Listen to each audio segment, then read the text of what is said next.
how to watch replays in Counter-Strike 2.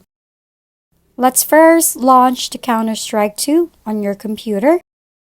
Then in the main tab of the game, navigate to the TV icon, which is located at the top left corner of the screen. In here, you will find your match history. Simply select the match that you want to watch. After that, click the download button at the bottom, then wait for it to finish.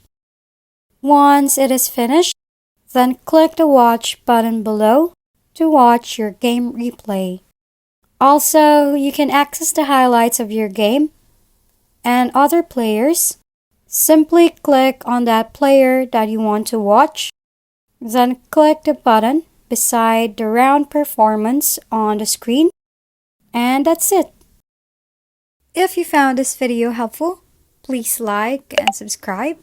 If you have any questions, drop them below, and we'll see you on the next video.